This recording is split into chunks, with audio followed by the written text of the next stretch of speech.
દર્શક મિત્રો, ABC news ચેનલમાં આપ સર્વ દર્શક મિત્રોનું હાર્દિક સ્વાગત છે। સમાચારની શરૂઆત કરતા પહેલા જોઈએ આજના મુખ્ય સમાચાર। વીરપુરમાં બાપાની જન્મ જયંતિની તૈયારીઓ। બાપાની 215મી જન્મ જયંતિની ઉજવણી। અનેક ભાવિકો ઉમટી પડ્યા। વીરપુરમાં ઘેર ઘેર રંગોળીઓ। રાજકોટમાં ઢોર ડબ્બે કવાયત શરૂ। શહેરના મુખ્ય માર્ગ પરથી ઢોરને ડબ્બે શહેરભરમાંથી ઢોર ખસીકરણ કરવાની શરૂ કરી કવાયત। બંગાળી લોકો દ્વારા પૂજા।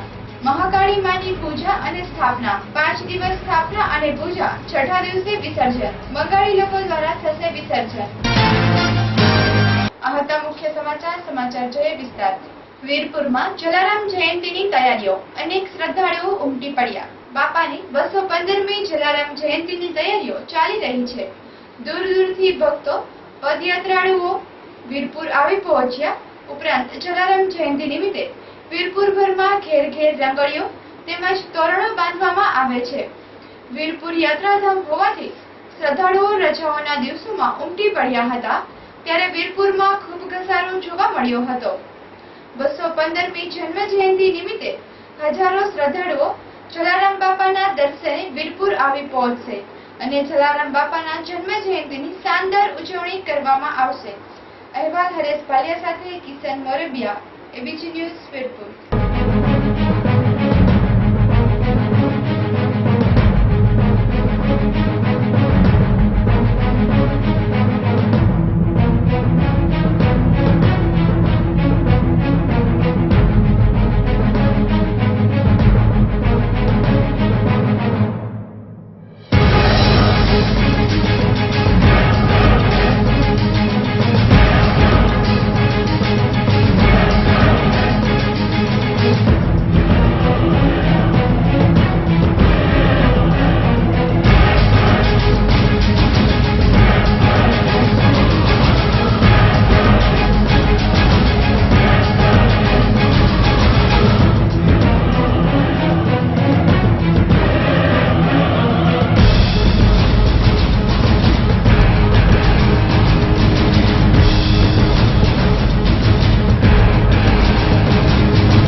હાથ ધરી.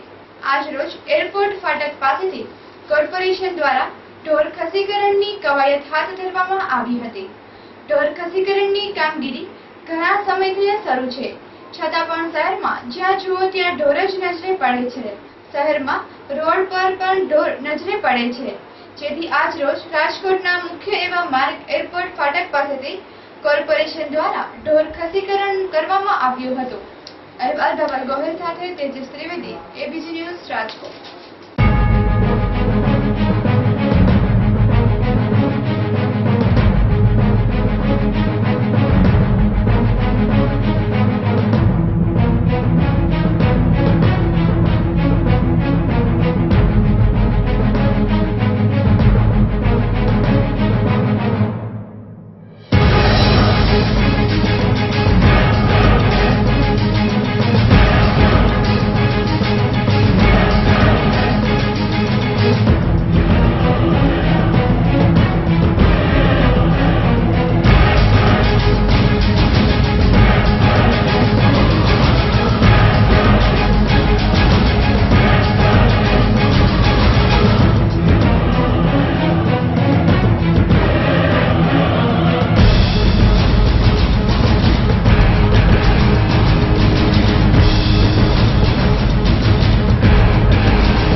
મહાકાળી માના સ્થાપન બાદ છઠ્ઠા દિવસે વિસર્જન. આજરોજ બંગાળી લોકો દ્વારા કાળી માતાનું વિસર્જન કરવામાં આવશે.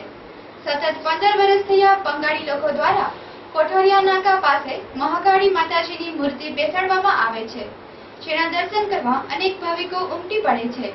5 દિવસ મહાકાળી માતાની બંગાળી લોકો દ્વારા પૂજા કરવામાં આવે છે અને છઠ્ઠા દિવસે માતાજીના મૂર્તિનું પાણીમાં વિસર્જન કરવામાં આવે છે. અહેવાલ ધવલ ગોહિલ સાથે પિયુષ બખતરિયા, એબીસી ન્યૂઝ, રાજકોટ.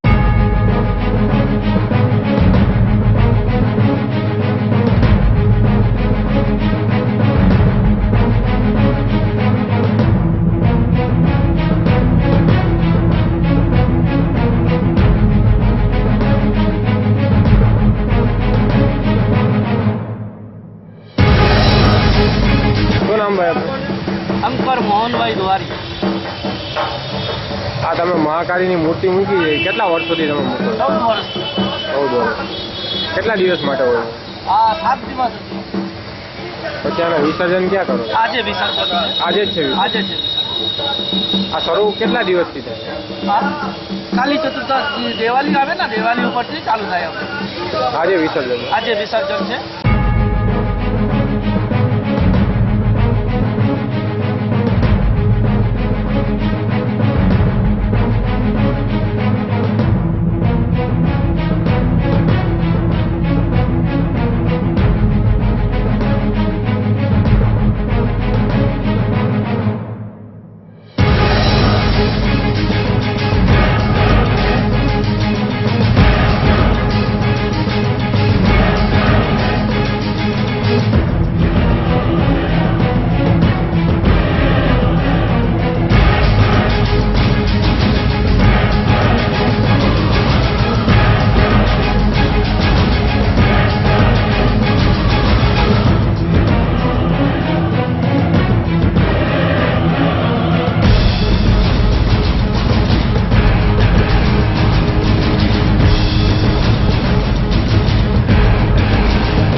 એક ખેડૂત પર ખેતીનું બોદરેશન વધતા ગટગટાવ્યું છે. વેચરડા ગામના ગોલાભાઈ ગોવાભાઈ પરમાર આજરોજ સવારના 6 વાગ્યાની આસપાસ વાડીએ જઈ ઝેરી દવા પી લીધી બાદ સગીરાઓને જાણ થતા સારવાર અર્થે રાજકોટની સિવિલમાં ખસેડવામાં આવ્યા હતા. ગેલાભાઈને ખેતીમાં બોદરેશન વધવાથી ઝેર પીધાનું બહાર આવ્યું છે. તાત્કાલિક સારવાર કરતા જીવ બચી ગયો. અહેવાલ ધવલ ગોહિલ સાથે પિયુષ બખતરિયા, એબીજી ન્યૂઝ, રાજકોટ. મારું નામ જેઠાભાઈ પૂંજાભાઈ પરમાર, ગામ મેસોડા. શું બનાવ બન્યો? ખેતી કરતા મારા ભત્રીજે દવા પી ગયો હે નિર્ણાના હિસાબે. ખેતીનું બોજ બહુ થઈ ગયો, પછી એમને દવા પી ગઈ. તમે કઈ જગ્યાએ છો? અમે મેસોડા કેટલા વાગે દવા પી? 9 વાગે દવા પીધી. એ ભાઈનું નામ? ગેલાભાઈ ગોવાભાઈ પરમાર.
જંગલ છોડીને ગોંડલ પંથકમાં આવેલા સિંહે પ્રેસ ફોટોગ્રાફર પર હુમલો કર્યો. પ્રાપ્ત વિગત મુજબ છેલ્લા ઘણા સમયથી ગોંડલ પંથકમાં સાસણગીરના સાવજોના આટાફેરા વધી જવા પામ્યા છે. ત્યારે છેલ્લા 2-3 દિવસથી જેતપુર, ગોંડલ, વડિયા સહિતના વિસ્તારોમાં સિંહ ઘૂમી વળતાની સાથે વાડાચડા ગામે એક પાડીનું અને વડિયાના દેવળકી ગામે ગાયનું મારણ કર્યા બાદ આજે વનમાંથી વિખૂટા પડેલા સિંહે ગોંડલના બિલડી ગામે એક બળદનું મારણ કર્યું હતું. આ બનાવની જાણ પ્રેસ ફોટોગ્રાફર યોગેશભાઈ ભોજાણીને થતા તેઓ સિંહને કેમેરામાં કેદ કરવા દોડી ગયા હતા. ખેતર વિસ્તારમાં જ મારણની મિજબાની માણતા સિંહને કેમેરામાં કેદ કરે તે પહેલા જ સિંહે પ્રેસ ફોટોગ્રાફર પર હુમલો કરીને જમણા પડખામાં દાંત બેસાડતા જ ઉપસ્થિત લોકોએ બૂમ બરાડા પાડીને સિંહના મુખમાંથી ફોટોગ્રાફરને બચાવતા ગંભીર ઈજાગ્રસ્ત ફોટોગ્રાફરને ગોંડલની ખાનગી હોસ્પિટલમાં સારવાર અર્થે ખસેડવામાં આવ્યા હતા. ત્યારે બીજી તરફ ડાબા પડખા અને હાથના ભાગે ઈજા પામેલા પ્રેસ ફોટોગ્રાફરની જરૂરી સારવાર હાથ ધર્યા બાદ ભયમુક્ત હોવાની વિગતો જાણવા મળી છે. અહેવાલ હરેશ બાલિયા સાથે હિતેશ રાઠોડ, એબીજી ન્યૂઝ, જેતપુર.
વીરપુરમાં એક અનોખી પદયાત્રા કરતા શ્રદ્ધાળુઓ પહોંચ્યા હતા. દેનિકો ટુકડા ભલા લેનિકો હરિનામ સાથેનું પૂજ્ય બાપાનું સૂત્ર સાર્થક કરતી અને વાજતે ગાજતે નીકળેલી પદયાત્રામાં સતત બાપાના બાજરાના રોટલાનો પ્રસાદ અને ગરમાગરમ બુંદીના લાડુનો પ્રસાદ દરેક ગામમાં અને રોટલાનો પ્રસાદ રૂપે આપતા આ પદયાત્રાળુઓ વાજતે ગાજતે અને લોકોને બાજરાનો રોટલો અને બુંદીનો પ્રસાદ આપતા વીરપુર પહોંચ્યા હતા. અહેવાલ હરેશ બાલિયા સાથે કિશન મોરબિયા, એબીસી ન્યૂઝ વીરપુર.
ફરી એકવાર. વીરપુરમાં બાપાની જન્મ જયંતિની તૈયારીઓ. બાપાની 215મી જન્મ જયંતિની ઉજવણી. અનેક ભાવિકો ઉમટી પડ્યા. વીરપુરમાં ઘેર ઘેર રંગોળીઓ.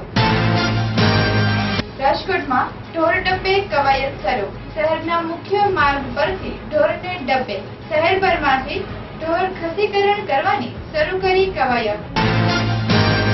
બંગાળી લોકો દ્વારા પૂજા. મહાકાળી માની પૂજા અને સ્થાપના. 5 દિવસ સ્થાપના અને પૂજા. છઠ્ઠા દિવસે વિસર્જન. બંગાળી લોકો દ્વારા થશે વિસર્જન. આ હતા આજના એબીસી ન્યૂઝ સમાચાર. આવતીકાલે ફરી મળીશું. ત્યાં સુધી જોતા રહો એબીસી ન્યૂઝ. નમસ્કાર.